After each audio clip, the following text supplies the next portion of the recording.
No matter how much buying a house makes sense for your long-term financial well-being, buying your first house can often just seem expensive and totally out of reach.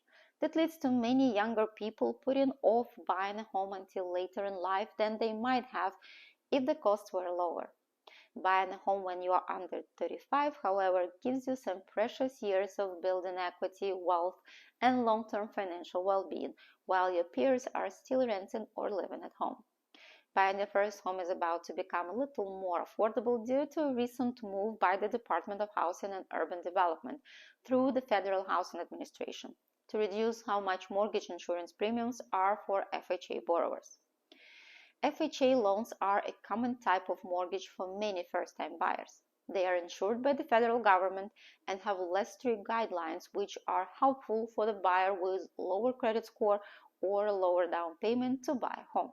However, when you put a lower down payment on a home, you have to pay mortgage insurance.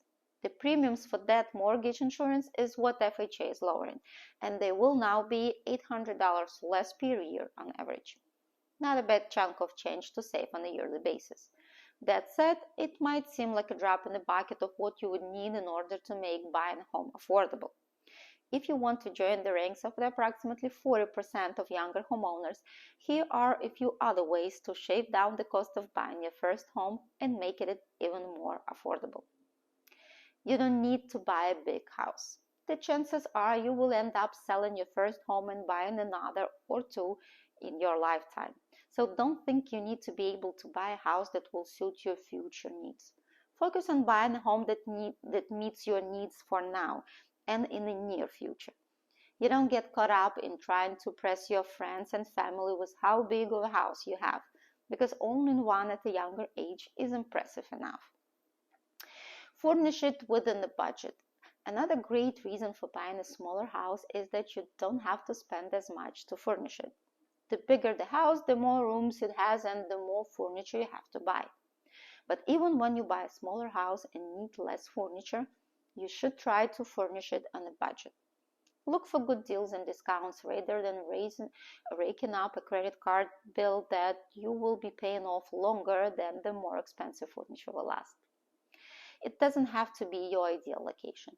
If you have a specific town, city, or neighborhood you aspire to buy a home in, but it's more expensive than you can afford, you're probably better off buying somewhere you can afford right now versus waiting to afford where you eventually want to live. Time, inflation, and rising home prices have a way of outpacing the ability to save for enough of a down payment to buy a more expensive house.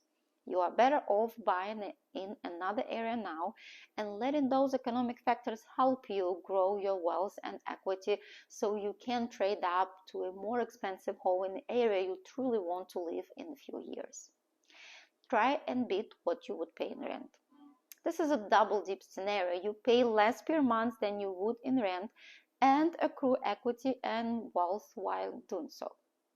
It's not always possible, but sometimes you can actually buy a home for less than you currently pay in rent. But the key word here is try. You may need to look harder or perhaps be less picky in order to make it happen, but it can be worth the sacrifice and effort. Doing this can put you way ahead of where you would have been financially in a lot less time. Learn to be handy. Owning a home comes with the need to fix, replace, or update things on occasion. Some things you will need a pro to fix, and you should budget for that. But spending a little time learning how to fix, replace, or update something on your own can save you a lot of money. YouTube and other online platforms have made it possible to watch a how-to video on almost anything.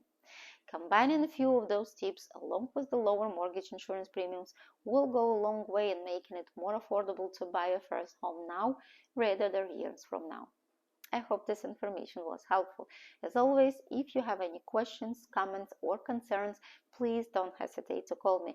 My number is 917-349-2621. I also upload all my videos with a lot of helpful information to my YouTube channel. The link is in bio. Thank you for watching. I will see you next time. Bye for now.